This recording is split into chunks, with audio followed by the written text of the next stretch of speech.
ایسے بھی عمل ہیں جن میں اتنی اجازت ہوتی ہے، بس آپ نے 40 سے 41 کیا، آپ کا عمل ختم۔ تو اب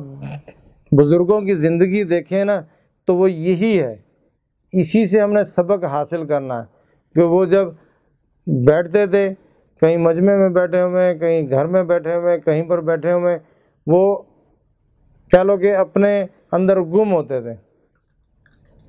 کیا تھا کہ ان کا قلب ذکر کر رہا ہے اور وہ بیٹھے اپنا بس ذکر کر رہے ہیں۔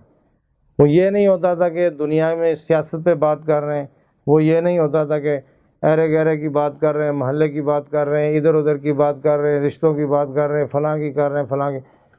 وہ بالکل خاموش ہوتے تھے۔ پھر وہ مرشد میاں حضور فرماتے ہیں کہ جب آپ کے علم یہاں پر ہوتا ہے، زبان پر ہوتا ہے، تو آپ بولتے رہتے ہیں، آپ یہ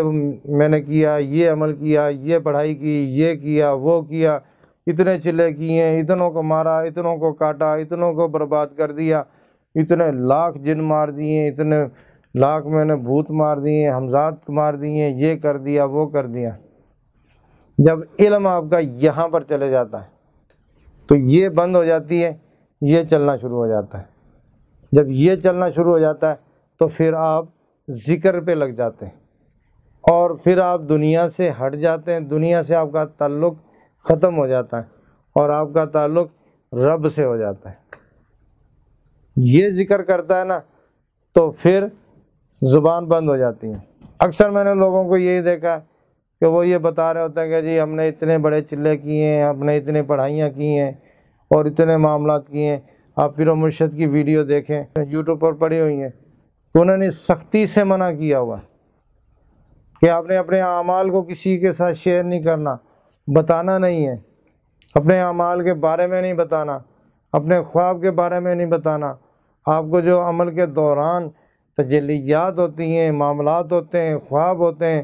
اور جو بھی معاملات ہوتے ہیں وہ کسی سے شیئر نہیں کرنے۔ ہمارے لوگ کیا کر رہے ہوتے ہیں، یوٹیوب پر بیٹھ کے یہ سارا کچھ بتا رہے ہوتے ہیں۔ تو کیا ہے کہ وہ 4 لوگ سنتے ہیں تو بولتے ہیں لو جی اس سے بڑا تو کوئی پیر ہی نہیں ہے، اس سے بڑا کوئی بابا نہیں ہے۔ تو عملیات کے حوالے سے بھی یہی ہے کہ عملیات میں بھی جب آپ نے کوئی عمل کر لیا ہے تو اب عمل پر اتنا نہ وہ کریں، لوگوں کو بتائیں نہ، اس کو بتا رہے ہیں، اس کو بتا رہے ہیں، آپ کا عمل ضائع ہو جائے گا، آپ کا کام ہی نہیں ہوگا۔ تو جو راز تھا وہ آپ نے فاش کر دیا تو روحانیت کے معاملات یہیں منقطع ہو جاتے ہیں۔ ہزاروں کی تعداد میں لوگ میرے پاس آتے ہیں،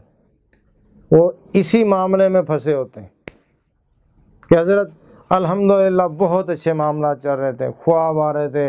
اور میں کہتا ہوں کہ آسمانوں پہ، پہلے آسمان پہ گئے، دوسرے آسمان پہ گئے اور پھر فلاں بزرگ کی بارگاہ میں ایک دن حاضری ہوئی ہے، دوسرے دن فلاں بزرگ کی حاضری ہوئی ہے، تیسرے دن فلاں بزرگ کے پاس گئے، ان کے پاس حاضری ہوئی ہے، اور پھر کیا ہے کہ بہت اچھے معاملات چل رہے تھے۔ مدینہ شریف میں گئے ہیں، پھر حرم پاک میں گئے ہیں، یعنی کہ انہوں نے بتانا ہے کہ ہم مقصد ہے کہ ساری باتیں کھول کے رکھ دینی۔ پھر اچانک سے کیا ہوا کہ ان کے خواب بند ہو گئے،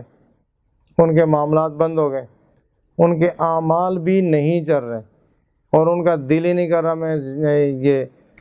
اپنا مدامت کروں، ان کا دل ہی نہیں کر رہا میں پڑھائی کروں، ان کا دل ہی نہیں کرتا کہ میں بیٹھ کے کوئی عمل کروں۔ تو وہ آگے کہتے ہیں کہ حضرت یہ کیا ہو گیا، بہت اچھے معاملات چل رہے تھے، بہت زبردست معاملات تھے۔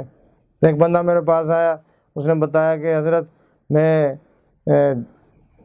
کو پتہ نہیں کون سا اس نے عمل بتایا تھا کہ یہ عمل پڑھ رہا تھا میں، تو میں نے اس کے ایک مرتبہ پڑھا، 2 مرتبہ پڑھا، اس کے بعد کیا ہوا کہ آسمان پر جو ہے نا وہ بادل، جب بھی میں دھوپ میں نکلتا تو ایک چھوٹی بادل بن کے جو آسمان پہ آ جاتا تھا اور میں جب چلتا تھا نا تو وہ مجھے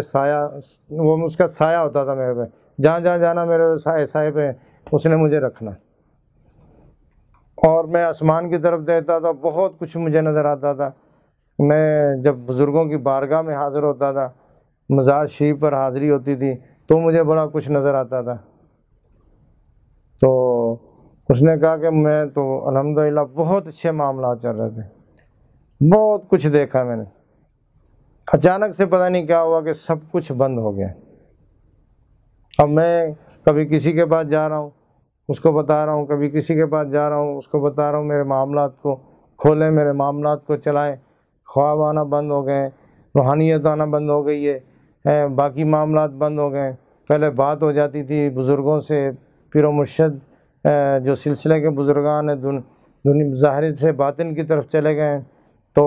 ان سے ملاقات ہو جاتی، مزار شریف پر جاتا تھا، وہاں میں بھی بات ہو جاتی تھی، پورے سلسلوں سے بات ہو جاتی تھی۔ اب کچھ بھی نہیں ہو رہا، اب میں پریشان رہتا ہوں۔ تو پھر میں نے ان کو بولا کہ آپ نے کیا کیا تھا، آپ نے شیئر کیا تھا، بتایا تھا کسی کو؟ اب ہو رہا بھی میں نے دوستوں میں اکثر میں اس طرح بات کر دیتا تھا کہ یار یہ میرے اس طرح کے معاملات ہیں، اس طرح کے معاملات ہیں۔ تو میں نے بولا کہ آپ نے جو راز تھا وہ فاش کر دیا ہے، اور آپ راز کے قابل نہیں ہیں، اسی لیے آپ کو یہ سارا کچھ بند کر دیا۔ اب کیا ہے کہ یہ اب نہیں کھلے گا، کیونکہ دیکھیں امانت دار جو ہوتا ہے نا، امانت جس کے پاس امانت رکھی وہ امانت دار، تو وہ جب امانت دار نہیں رہتا تو کوئی بندہ بھی اس پہ اپنی ٹرسٹ نہیں کرتا، ٹھیک ہے نا۔ یہ ایک دفعہ ہی ہوتا ہے، جب اس کا بھرم ٹوٹ گیا، اس نے لوگوں سے جو ہے نا لوگوں کا اس پہ اعتماد تھا، تو اکثر یہی ہوتا ہے نا کہ بندہ مشہور ہوتا ہے کہ یار یہ بندہ امانت دار ہے، اس کو کوئی بات کہہ دو، کوئی اس کو چیز دے دو، کچھ بھی دے دو، تو یہ بالکل بھی لیک نہیں کرے گا۔ تو کبھی وہ اس نے لیک کر دیا، ایک بندے کا بھی لیک کر دیا، 1000 بندہ بھی ہوگا، سب کا اعتماد ختم ہو جائے گا، سب اس کو چھوڑ دیں گے،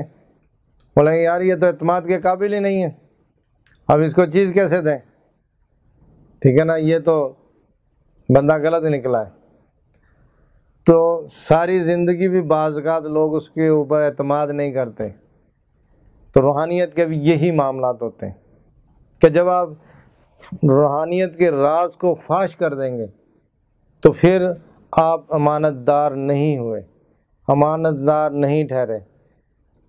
ٹھیک ہے نا۔ تو پھر کیا ہوگا، پھر سارا کچھ لپیٹ دیا جائے گا، بند کر دیا جائے گا، اور وہ پھر دوبارہ بعض کا یہ بھی ہوتا ہے کہ دوبارہ کبھی بھی نہیں ملتا، اور بندہ بھٹکتا رہتا ہے۔ ہمارے شاگرد کئی ہیں مجھ سے وہ رابطہ کرتے ہیں، تو حضرت ہمیں یہ خواب آ رہے ہیں، یا ہم مقصد ہے کہ کوئی ہمارے پاس آتا ہے تو ہمیں فوراً ایسے جب میں اس کی طرف دیکھتا ہوں نا تو مجھے یہ فیل ہوتا ہے، اور وہی تھوڑی دیر کے بعد معاملات ہو جاتے ہیں۔ تو کئی شاگردوں نے، مریدین نے بتایا، تو میں ان کو سختی سے منع کر دیتا ہوں کہ آپ نے یہ کسی سے شیئر نہیں کرنا، یہ ایسا راز ہے کہ اگر آپ نے تھوڑا سا بھی لیک کیا نا تو سمجھ لیں کہ آپ بھٹک گئے، پھر ساری زندگی آپ کو نہیں ملے گا۔ تو بات میری یہی تھی کہ ہم نے اپنے ظاہر کو کمزور کرنا ہے، اور ظاہر کمزور کرنے میں کچھ بھی نہیں ہوتا، لوگ ایسے ہی ڈرتے ہیں کہ بھائی ہم کمزور ہو جائیں گے، یہ ہو جائے گا، وہ ہو جائے گا۔ آپ نے اگر روحانیت پہ چلنا ہے تو ظاہر کو کمزور کرنا ہے، باطن کو پاورفل بنانا ہے۔ تو اللہ رب العزت تمام احباب کو برکتیں عطا فرمائے، روحانیت عطا فرمائے، نورانیت عطا فرمائے، خانگاہ انوار تارکیہ کو اپنی دعاؤں میں یاد رکھیں۔ اللہ رب العزت خانگاہ انوار تارکیہ کا فیضان پیر و مرشد کے صدقے سے پوری دنیا میں عام کرے۔ الحمدللہ پوری دنیا میں شاگرد بھی ہیں، مریدین بھی ہیں، محبین بھی ہیں، الحمدللہ تمام احباب خانگاہ سے جڑے ہوئے ہیں۔ اللہ رب العزت تمام احباب کو برکتیں عطا فرمائے، روحانیت کے معاملات میں آسانی عطا فرمائے۔ السلام علیکم ورحمۃ اللہ وبرکاتہ۔